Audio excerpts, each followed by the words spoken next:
All right. Well, I can't say I'm surprised. They're a heck of a team, but we got dismantled by Baltimore. So let's go back, and we lost 27 to 51. This was at home as well.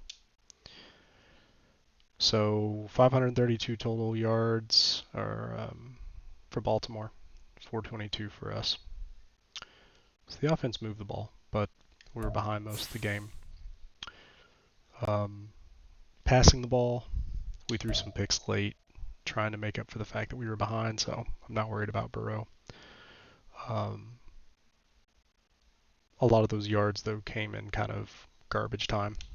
Jackson, he was obviously good enough passing the ball, but we at least kept him. He seemed human in that regard.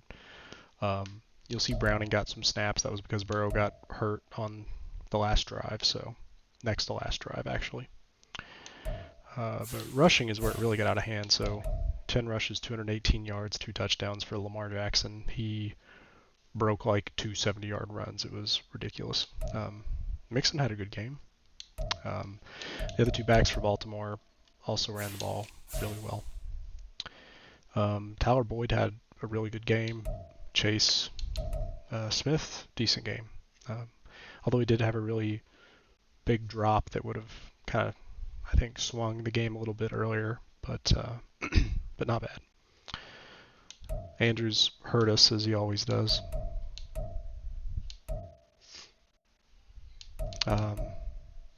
T. Higgins still struggling. Had quite a few targets, but just couldn't haul any of them in. And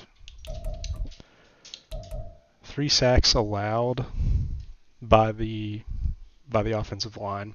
A couple more sacks that I think were probably the quarterback's fault, holding on to the ball too long. Nothing too alarming there. I believe Baltimore, yeah, they had 4 sacks total. We had 1 by Dax Hill. Dax Hill had a heck of a game. He had that. He had an interception. Actually, it was a pick 6. So he played really, really well. Kicking, 2 for 3. It was an odd series of events. So Justin Tucker tried to kick like a 62, 63-yard field goal with like 6 seconds left in the second quarter. He missed. We then tried a 60-yarder, missed. So that's what those are about. Punting, Baltimore did not punt a single time, which is problematic. We punted twice, is what it is. Nothing too crazy in the punt or kick return game. But yeah, we got dismantled. So 2 games played so far. So let's look at the stats. Obviously, very early, but let's go to team stats first. So Ravens leading the league in offense, not surprising. We are, I believe it said 9th. Yeah, we're 9th. I'll take that, especially after the slow game we had in the first one. Points per game. That's kind of insane that the Chiefs are outscoring them. We should be, we're about middle of the pack. Yeah, defensive. Okay, I imagine, we're in dead last, so makes sense. And we've allowed the most points. So, not good. Not good. But let's look at player stats real quick. Burrow off to a pretty good start.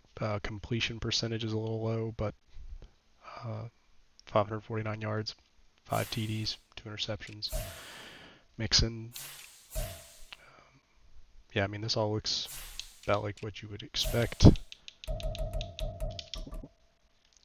Let's see where everybody ranks in the league.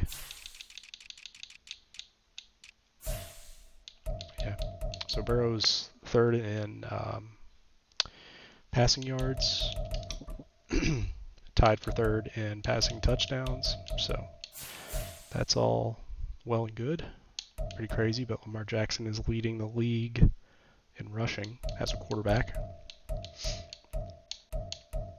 Mixon, not really. Yeah, there he is. Okay. So he's in the top 20. Jamar leads the league in receiving yards. So I'll take that. Boyd should be up here too. There he is. So, yeah. So we got to try to bounce back against the Rams. They're also 0-2, so I think this is a good opportunity for us to get back on the right track. Let's check out the mock draft and see what we are slated to pick. They still have a little bit of faith in us. Oh no, I just didn't go quite far enough. Okay. They have us picking 9th and picking tackle Trent Daniels from Colorado, so very real possibility. We're probably going to lose Jonah Williams. And I believe we get to pick our regional focus. So, yep, let's go ahead and do that. We get to pick it for everyone except for the National Scout. They are locked until a little later in the season. Okay, so left end. So let's get a defensive end there. For central, we have a lot of options. Honestly, I plan to re-sign DJ Reader, so let's do tackle. Offensive tackle. We'll do outside linebacker.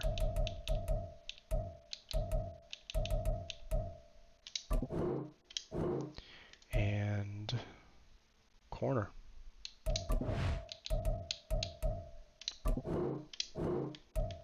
And then for national, we'll do wide receiver. So, all right, so we've got our regional scouting focus set. And let's check out the Rams. So overall ranks there in the bottom middle of your screen. So we are currently 14th in scoring offense. They are 21st, so could be, hopefully won't be a shootout this time. Offensive pass yards per game, we're actually number 1. Wow. They're number 7, so Stafford not doing badly. Neither one of us can run the ball. And both of us have a bad defense. Us, mostly. Passing defense, we're actually number 13. They're number 18, so we might be able to throw a little bit on these guys. Rushing, yeah, we're terrible. Awful. They're also bad, too. So, yeah, I mean, they have the look of a 0-2 team, as do we. And that is why one of us is going to be trying to get a win, so let's see. Weekly strategy. Okay. So we're going to defend outside run. I'm actually... Oh.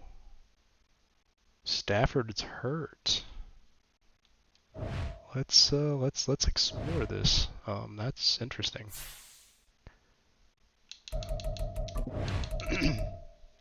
And that's something we should start doing as well. We didn't do it with our matchup against Baltimore. But let's go to the Rams. Yeah. Dislocated hip. He's out 3 weeks. Okay. Well, that definitely helps us a little bit. So let's go back to weekly strategy. That makes sense why it was saying that we needed to defend the outside run. Yeah, they probably won't be passing it nearly as much. I mean, look at those passer ratings. So yeah, let's do that. Offensive game plan. Throw it short. Yeah, seems good. We've not been having much luck throwing it deep. I mean, we are ranked number 1 in passing offense, but we're also 0-2. So, and I think part of our defensive struggles are that our offense scores so quickly. So this will give us a way to kind of back off that a little bit. All right, let's get the training underway. Cross our fingers, no injuries.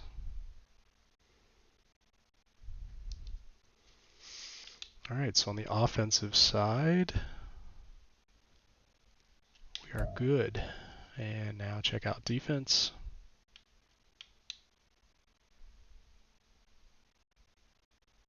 Perfect. And I believe, double check here. Yeah, we saw it earlier. We have no injuries, so we're healthy, at least. One last thing, yeah, let's look at the players ready to negotiate. So I think the Bengals probably will and should re-sign T. Higgins in real life, but I don't plan to because I don't throw to my number 2 receiver. I like my number 2 receiver to just be a burner. You know, he's a guy that it's just how I play quarterback. I look at my 1, who I want to be a burner. If he's not open, I look at slot, tight end, are kind of where I look next, like middle of the field. If they're not there, I start to look over to the right, but it's almost like the running back always catches my eye first. You know, he's going out into the flat or something, and so I just don't throw to my number 2 much. So I think we let Higgins walk, or we try to franchise tag him and then trade him, and we might re-sign him and trade him. I don't know. We'll see, but letting him walk probably is the worst thing. So yeah, we might re-sign him, but then trade him.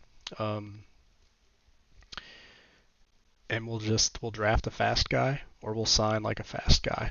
So Awuzie, we'll see how he plays this year, but he's obviously not interested in returning. DJ Reader, I hope we can get that interest up because I do want to re-sign him. Although I value defensive end a lot more than defensive tackle. Boyd probably is gone just because he's going to cost a lot. He's gone. I mean, the rest of these guys probably all gone, unless like Herb Smith has just an amazing year. Some of these backups, like I really like Cody Ford, I like Drew Sample. They could come back.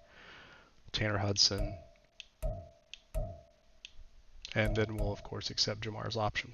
So, not gonna make any moves on that right now. We'll let this season pan out a little more. So, but that is the update so far. Gonna try to get a win against the Rams.